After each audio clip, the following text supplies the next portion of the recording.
They laughed when they saw it. A skinny little Jeep rattling like scrap metal, painted with rough camouflage and carrying a name it had no right to carry. Sherman. Not a tank, not armored, not even respected. Seasoned officers shook their heads. Infantrymen smirked. Tank crews joked that if this thing ever met a real German Panzer, it would vanish in seconds. And the man driving it, just one officer. No escort, no backup, no applause. But what happened next would silence every laugh, rewrite battlefield doctrine, and turn a mocked machine into a legend. Because that Sherman Jeep didn't retreat. It didn't hide. It didn't stop. It blitzed 100 miles past German lines, survived against impossible odds, and returned with intelligence so critical that entire divisions would move because of it. This is the story they never thought you'd hear. Part 1. The War That Demanded the Impossible. By late 1944, Europe was bleeding. The Allied advance after Normandy had slowed into a brutal grind. German forces, though wounded, were far from dead. Their defenses were layered, deceptive, and lethal. Every mile forward cost lives. Every wrong decision could collapse an entire front. Commanders needed information, real information, not guesses. They needed to know where German armor was regrouping, which roads were mined, which bridges still stood, where reserves were hiding. Aerial reconnaissance failed under clouds and flak. Prisoners lied. Radio intercepts were incomplete. Someone had to go in blind. And that's when the idea emerged. Insane, reckless, and almost suicidal. A deep penetration reconnaissance run. Not by tanks, not by columns, but by one Jeep. The Jeep was never meant to be famous. It wasn't fast like a motorcycle scout. It wasn't armored like a half-track. It wasn't powerful like a tank. But it had something else. Modification.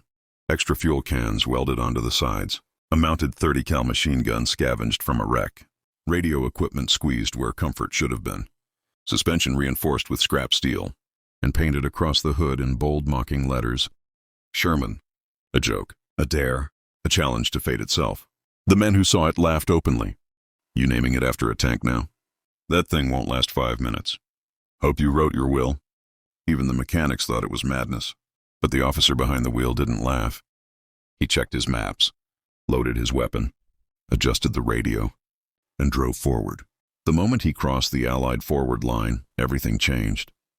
No friendly artillery, no air cover, no reinforcements, just darkness, and enemy territory stretching endlessly ahead. German patrols roamed the roads. Roadblocks appeared without warning. Villages were filled with soldiers who spoke the language fluently and could spot an outsider instantly. He avoided main roads, cut through forests, drove without headlights. When engines echoed nearby, he shut the Jeep down and waited in silence, so thick it felt alive. Once, a German convoy passed within 20 yards of him. Engines rumbling, boots scraping, cigarettes glowing, one cough, one sneeze, one wrong breath, and it would have ended there. But the Sherman stayed silent. Now speed became life. He pushed the Jeep harder than it was ever meant to go, bouncing over shell-torn roads, splashing through rivers, tearing through abandoned villages. German sentries fired when they saw him. Too late. Bullets cracked past. Tires screamed. The engine protested. Once a machine gun nest opened up from a farmhouse. Rounds punched through the windshield. Glass exploded. The radio sparked, but the Jeep kept going. And with every mile deeper, the mission grew more dangerous. Everything. 50 miles in, then 70, then 90. He began to see it, the truth. Entire panzer units hidden under trees, fuel dumps camouflaged beneath barns, bridges rigged to explode, infantry massing where Allied intelligence said nothing existed. He recorded everything. Coordinates, unit markings, movement patterns. This wasn't a patrol anymore. This was strategic gold. But the deeper he went, the more certain one thing became. He wasn't supposed to come back. Part 6, Hunted. The Germans realized something was wrong. Reports came in. A lone vehicle moving too freely, too confidently. Roadblocks tightened. Patrols spread out. Orders were given. Find the Jeep. Destroy it. Shells began falling on roads behind him. Fighters roared overhead. Once he drove straight through a checkpoint by pretending to be a lost German courier, praying his accent held. Another time, a Panzer turned its turret toward him. The barrel followed the Jeep like a predator's eye. He floored it. The shell landed where he had been seconds earlier. The shockwave flipped the Jeep into a ditch. Smoke, silence. For a moment, even he thought it was over. Then the engine coughed and roared back to life. The return was worse. Exhausted, wounded, low on fuel. The Jeep riddled with holes. Radio barely functioning. But the maps were full. And he knew something no one else did. So he drove. Through rain, through fire, through chaos. At one point, he drove straight through a retreating German column.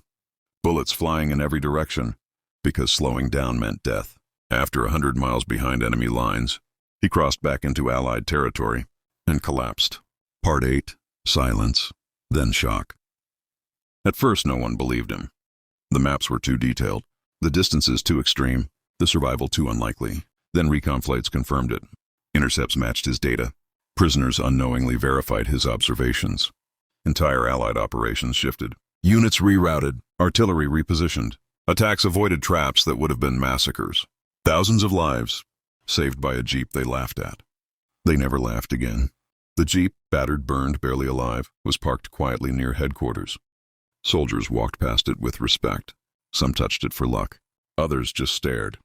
It was never upgraded, never replaced by something better, because it had already done the impossible. History remembers tanks. It remembers generals. It remembers battles with names carved in stone. But sometimes, history turns on something small, something mocked, something underestimated. A Jeep called Sherman, a man who refused to turn back, and a road that led straight through fear. Because in war, and in life, it's not always the strongest machine that changes everything. It's the one driven forward. When everyone else says, "You won't make it,"